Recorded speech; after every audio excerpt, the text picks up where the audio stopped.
You wanted to learn about subject two. Subject two.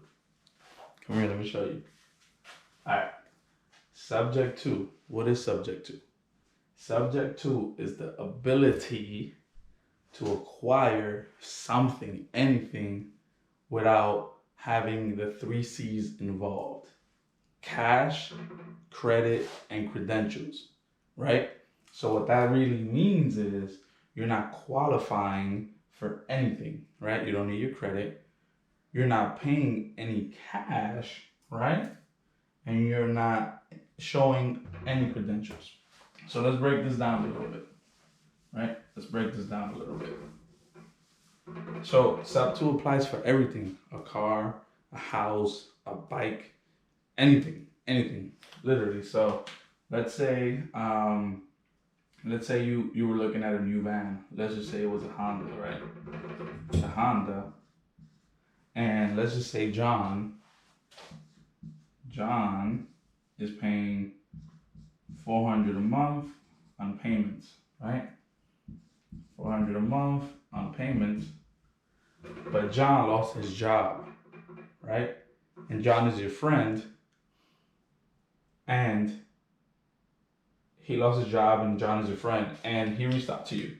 He's like, "Hey, Eric, I've got this problem. I lost my job. I've got this car payment that I cannot keep paying.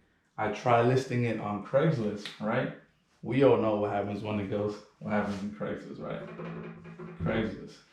So his total note is 17 grand. Why is it 17? Because he bought a new about a year ago, and depreciation kicked his butt.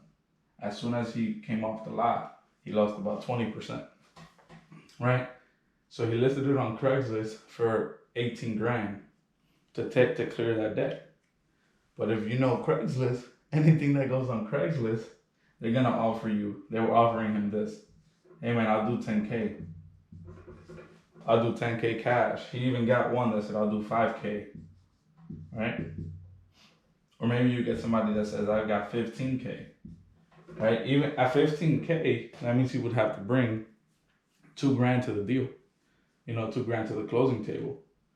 Whereas in subject 2, he can come to me and say, hey, Eric, this is my situation.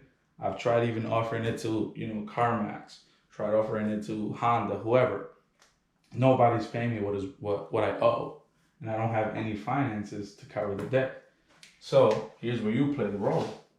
We don't care about the 17 grand. It's irrelevant. We care about the 14. And so, right, since we care about the 14, we're gonna take the 14 over subject to the 16 note.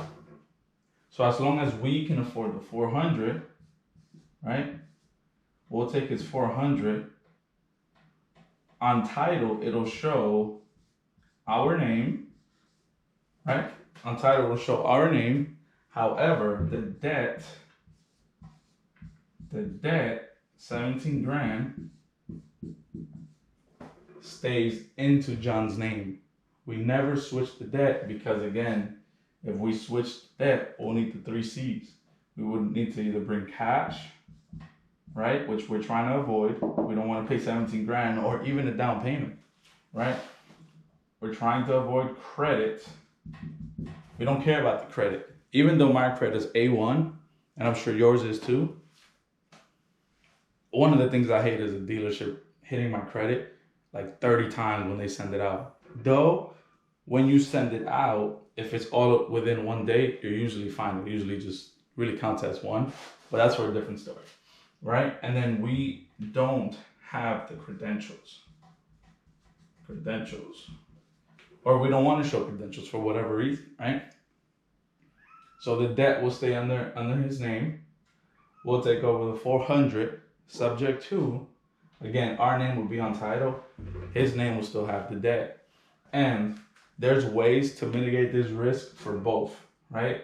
Because John doesn't want to be the bank. John doesn't want to chase you every month to pay the 400, and vice versa. You don't want to have to pay John and make sure that he's paying that note. So there's ways and there's services that we use to mitigate that risk for both and to make sure that the 400 is being paid to the bank, directly to the bank. And now you're wondering, well, when you say there's no cash, what does that really mean? When I say there's no cash, there's no cash. So John is in a place where he's hurting and he doesn't have any money to really cure this. So his only option is subject to, right? And because we're friends and because he knows that I can take care of this problem for him, he says, hey, Eric, please help me with this problem. I don't want any money. I don't want any money. I just want the problem gone. So we're taking this over subject to the existing loan, right? Which is 17 grand at a 400 month payment at $0 out of pocket, $0 down. So we're just taking it over straight subject to. This is real. You can apply this rule to anything. You can apply it to a home. On a home, the difference is the deed transfers to you. The loan stays in the seller's name, right? There's a couple more steps that you have to take to mitigate the risk of the service, the loan being called due, right? So there's a couple extra steps that we have to take when there's a property to make sure that we mitigate the risk of the lender calling that note due, which means once they notice that it's transferred, right? Once they notice that deed has transferred, but the mortgage has not been paid off, they're like, wait a minute, it looks like you sold this property, but we never got paid. We want all our money right now, right? So there's ways to mitigate that risk. But this applies to anything. You can buy anything subject to. You can buy a shirt off somebody's back subject to, right? Utilize this. If you need help structuring this, I am a sub 2 student. You know, my team actually has it's 6 of us total. 5 of us, including myself, 6.